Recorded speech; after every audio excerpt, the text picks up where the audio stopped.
You have been a substitute teacher and you've met substitute teachers. So, with all that in mind, how would you create the perfect substitute teacher? Or maybe better yet, how would the students create the best substitute teacher?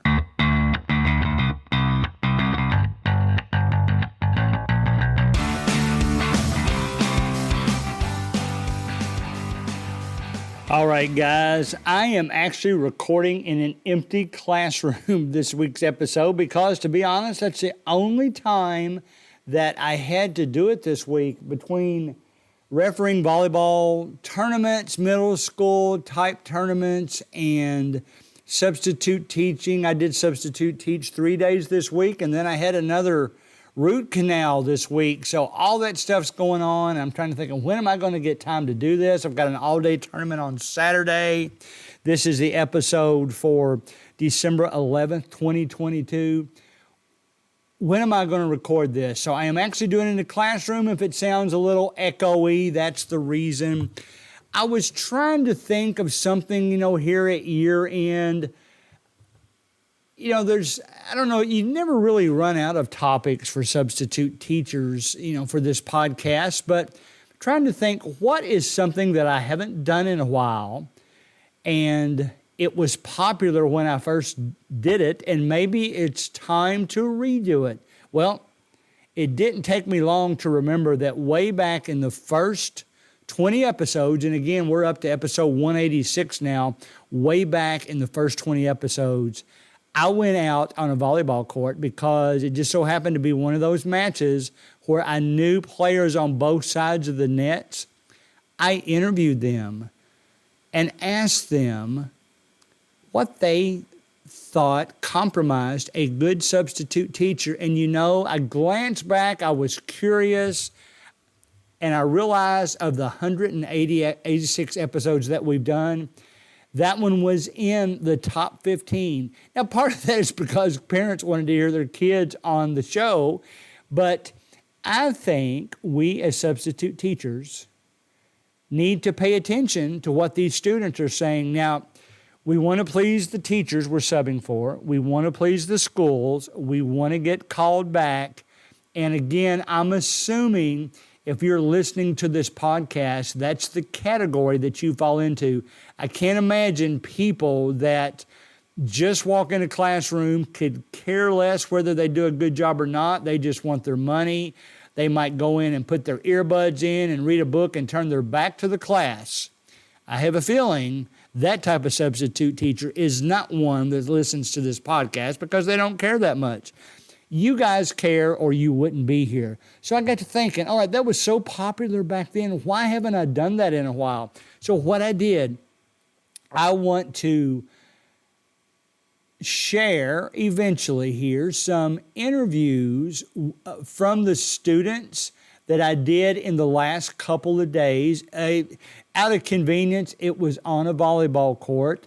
I went up and told the coaches what I was doing so they could tell the parents and all that kind of thing. And I wanted them to kind of create the best substitute teacher, the perfect substitute teacher, because we can try and please others in the way we do things, the way we substitute teach the class. But if the students weren't there, we wouldn't be there. There would be no need for us. So why not do things the way the students want us to do them? Now, of course, that's within reason, because you'll hear it's two different recording sessions of about a minute and a half each. And you're going to hear some of them say things that makes it sound like they don't really care about the learning. They just want somebody to be nice to them.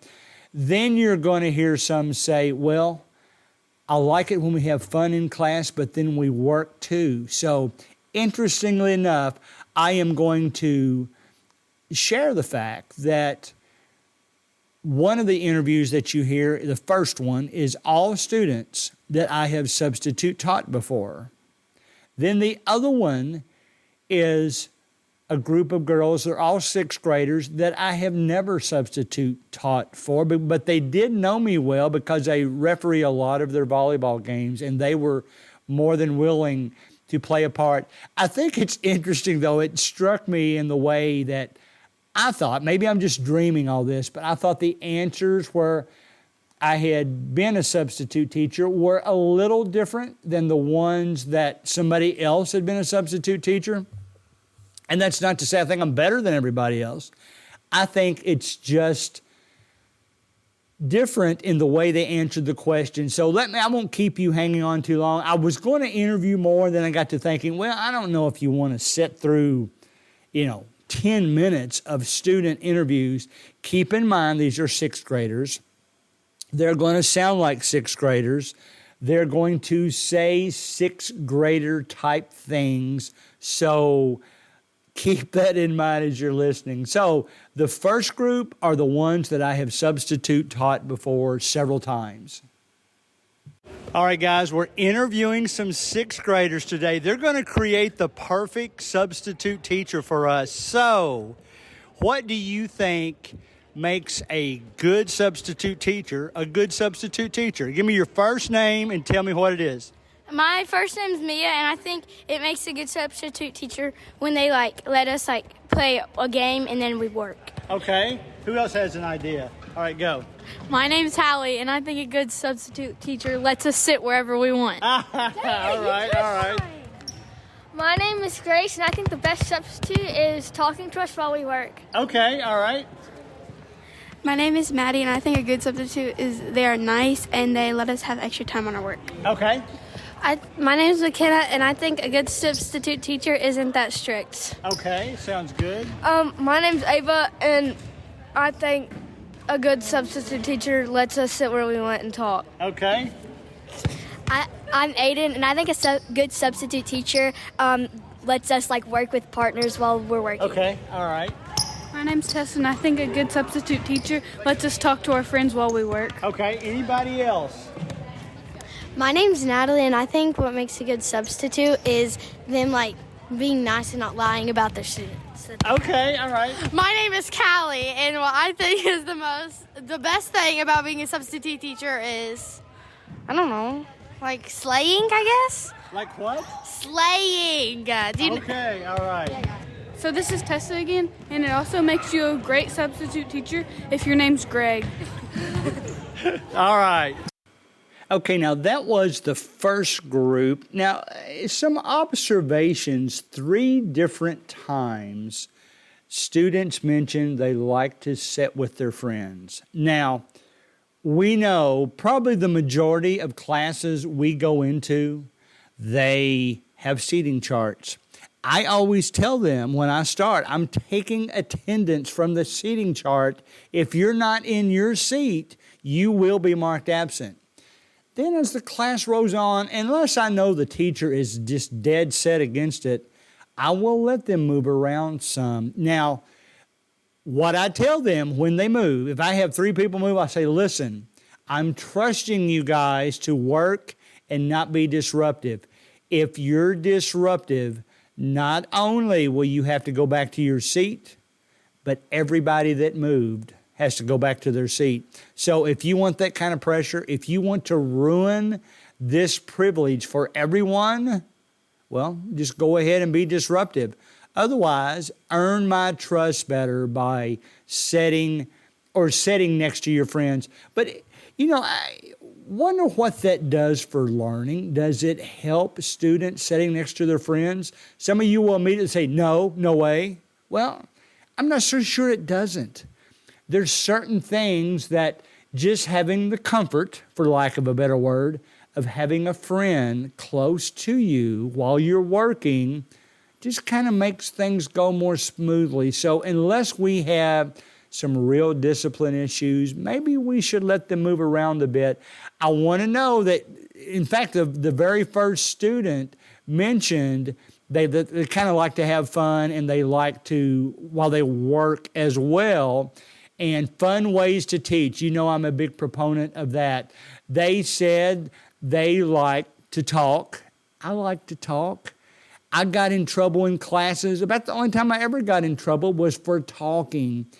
I always let the students talk unless it's against the teacher's rules. And I'll tell them, you guys can talk as long as you don't get too loud and as long as you get your work done. Because, interaction with each other is a great thing. In fact, if anything, we're in a social media world. Get them away from punching and reading in their phone and let them talk to each other. Maybe it would even be helpful. Maybe it will be more comforting if they're talking to friends while they're working. Just something to think about, something I thought of as we went through. This next bunch is another about a minute and a half, and it was a group that I've never substitute taught, but they have seen me quite a bit on the volleyball court, and they weren't shy at all about sharing their thoughts of creating the perfect substitute teacher. All right, we have another group that's going to create the perfect substitute teacher. Give me your first name and what makes them the perfect substitute teacher. Olivia, and when they give out blow pops. Okay.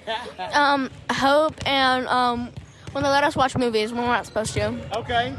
Kara, and when they're just like super nice and just treat you like a human being. Okay. I'm Haley, and when they let you sit with your friends. Okay. I'm getting that a lot. Cadence, and when they don't make us do homework. Okay. Kaylee, and whenever you get to be the teacher's pet. Okay. Delia, and when they're very kind to you and they treat you nice. Okay, good. Anybody else? All right. Adeline, and when they're like nice to you and they have good rules and not bad rules. Okay. I already went, but okay. I love when they're like, I love when, like, in 5th grade, when they didn't, chew gum, and, they let you chew gum now. I love when they do that. All right. So, I don't know. It sounds like they're doing a lot of blow pops and chewing gum at that school, and it's okay if it's up to the teacher. It sounds like a mess waiting to happen, but most students, are allowed to chew gum in the schools.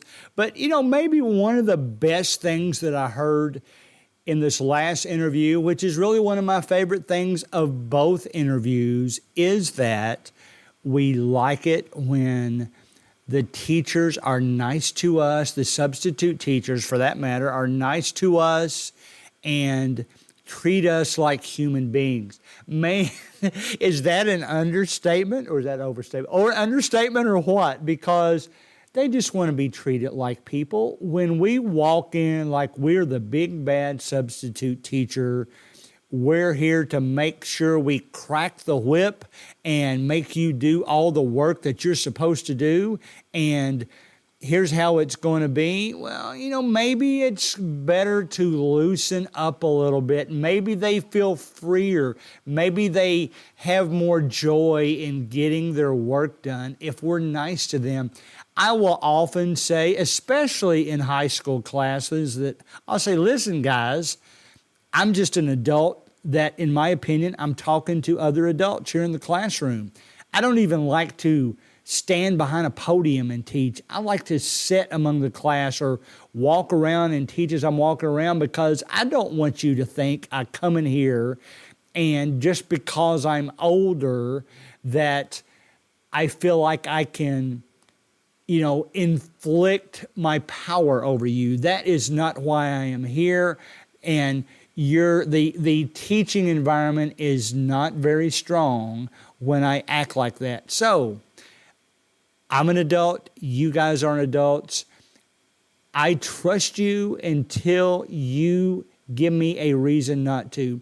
One of my favorite lines in Footloose, the old Footloose, I don't even know if it is in the new Footloose, or the newer, I should say. It's not new now, but the preacher said to his daughter, he actually said about his daughter to his congregation, if we don't trust our children, how are they to become trustworthy? And that sums it up so well, because if we don't let those students know that we think so much of them as human beings, who knows? I jokingly mentioned when I was last year teaching a medical training, a biomedical class, and they were learning all the bones and all the tissues and everything that went on in the body, and it was just boom, boom, boom. They had to learn this. They had to learn this vocabulary. They had to know how this functioned in the body. They had to learn all that stuff.